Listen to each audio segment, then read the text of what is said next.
Well, good morning. Yes, it's me, and it's Friday, December 15th, 2023, and I am Kenny Polcari, your host of the party. And what's happening today? Well, it's been a crazy week. Stocks are melting up as we move into year end. And so what is it that we need to understand and know? Well, stocks are priced to perfection. Investors have just taken everything that they could possibly consider and think it's always going to come up roses. Stocks, bonds, oil, and gold continue to advance. And the ECB comes out and says, we did not discuss rate cuts. That's comical because JJ said the same thing only a month ago.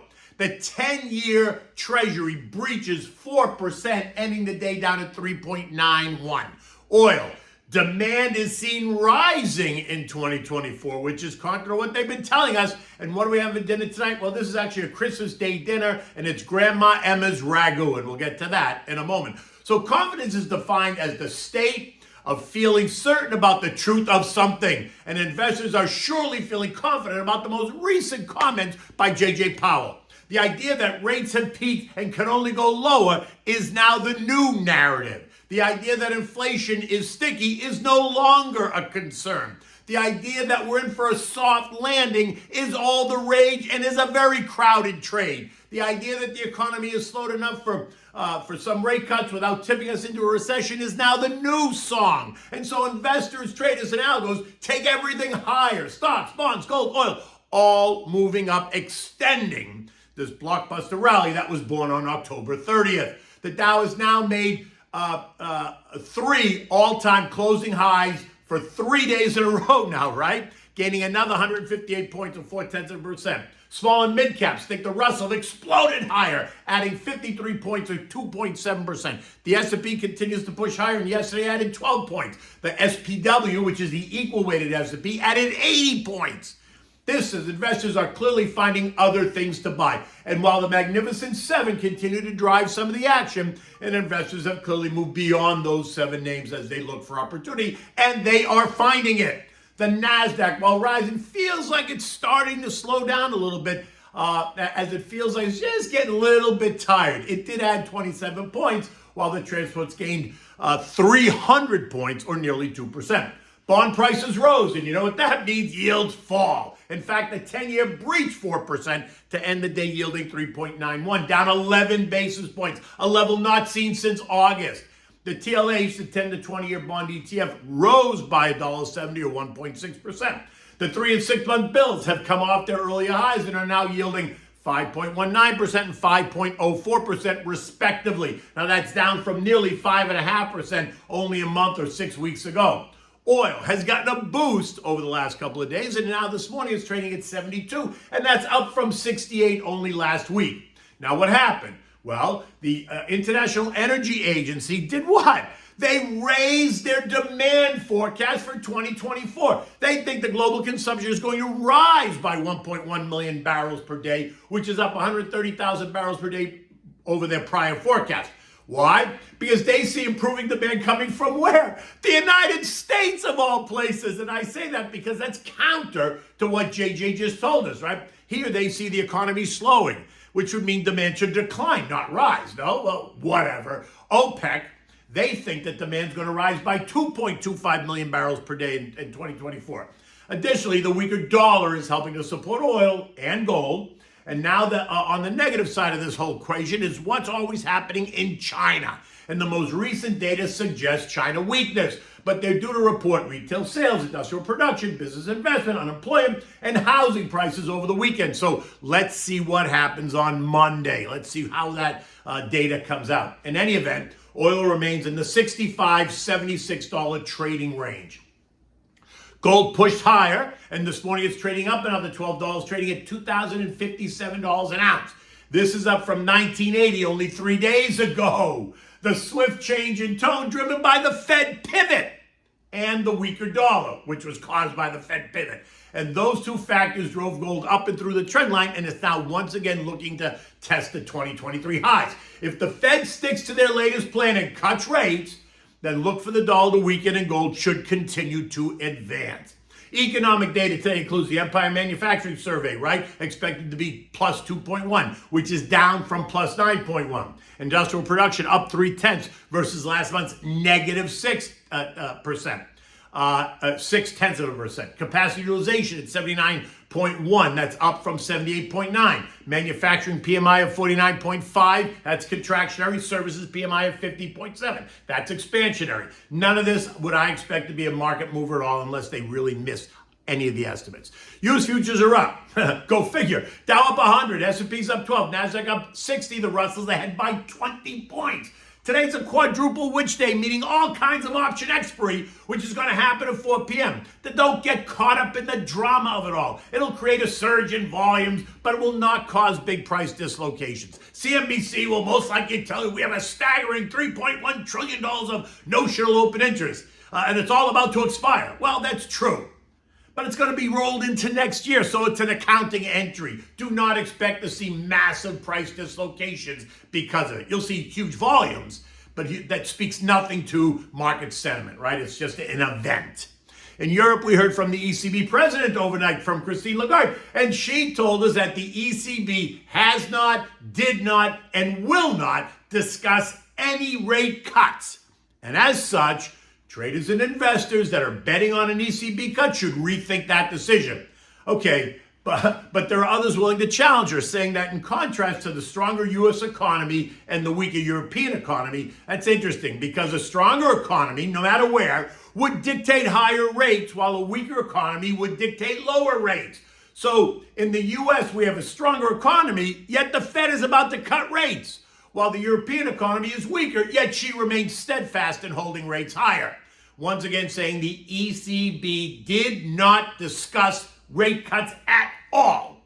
I'm just curious, didn't JJ say that a month ago? In any event, markets across the region are mixed. The UK and Spain are lower by about 0.5%, and France, Germany, and Italy are all up by about 0.5%. The S&P closed last night at 47.19, up 12 points. And if futures are any indication this morning, we can expect higher prices at the end of the day today as well.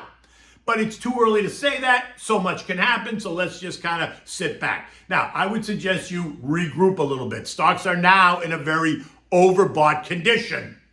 But doesn't mean they can't go higher, but they're just overbought. Bullishness is strong, which is in itself a contraindicator because in October, when stocks were selling off, bearishness was strong. Stocks were never going to go up again. You could hear people screaming fire in the theater, and then look what happened. Stocks have surged more than 15%, small and mid caps up by more than 25%, and bonds have rallied by 20%. So today, it's as if stocks will never go down again. Capiche? Listen to me when I talk. Leaving me again to say, stop trying to time the market as a long-term investor. Make a plan. Understand your parameters and then go for it. Where you put money is going to be defined by your age and your risk score. Talk to your advisor. They can help you navigate the landscape. Remember, 2024 is also an election year. Both sides are already battling for position. Expect the narrative on one side to be, look how great it is. Inflation is down. The Fed is cutting rates. But remember, the Fed is not supposed to change monetary policy in an election year unless something has completely broken, for fear of being labeled political.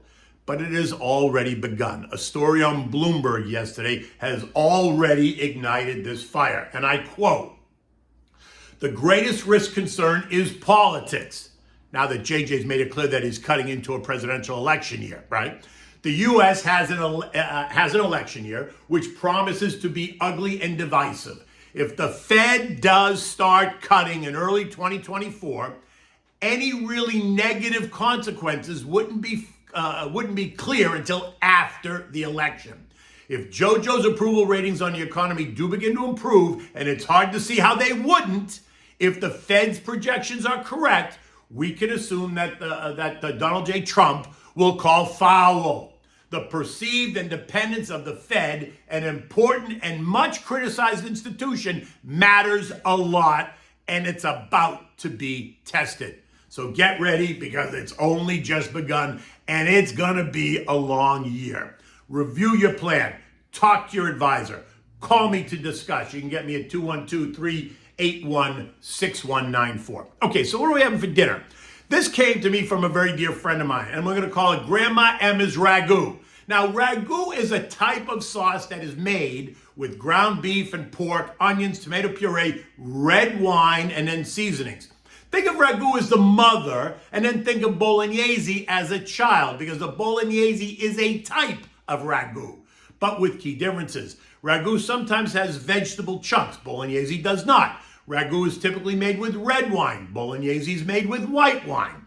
Now, today I'm giving you this Ragu recipe, right? I told you it comes from a very dear friend of mine who, by the way, lives in Cortona, Italy, 6 months out of the year. The other 6 months he's on the Jersey Shore, where he imports cheese and produces his own olive oil, and it is spectacular. You can find all this on his website, alamodicortona.com. Now, for this, you're going to need a half a pound each of ground beef and ground pork, 2 shallots, 1 clove of garlic that you're going to chop, 3 tablespoons of peanut oil. Don't go yelling at me. 3 tablespoons of olive oil, 5 sage leaves, finely chopped, 2 sprigs of rosemary, no stems, finely chopped, 15 whole basil leaves, 1 beef bouillon cube, 1 teaspoon of salt, 1 tablespoon of tomato puree, 1 can of San Marzino kitchen-ready tomatoes, not puree, and then you need some water. Heat the peanut oil in a heavy pan. Add the shallots and the garlic. Saute it around, don't let them burn. Add the tomato puree. Increase the heat, and then you're going to saute this for 1 or 2 minutes. Now add the chopped meat. Brown the meat well on all sides. Reduce the heat now to medium. Then add the sage, the rosemary, the basil, the bouillon, and the salt. Saute that all for 1 minute or so.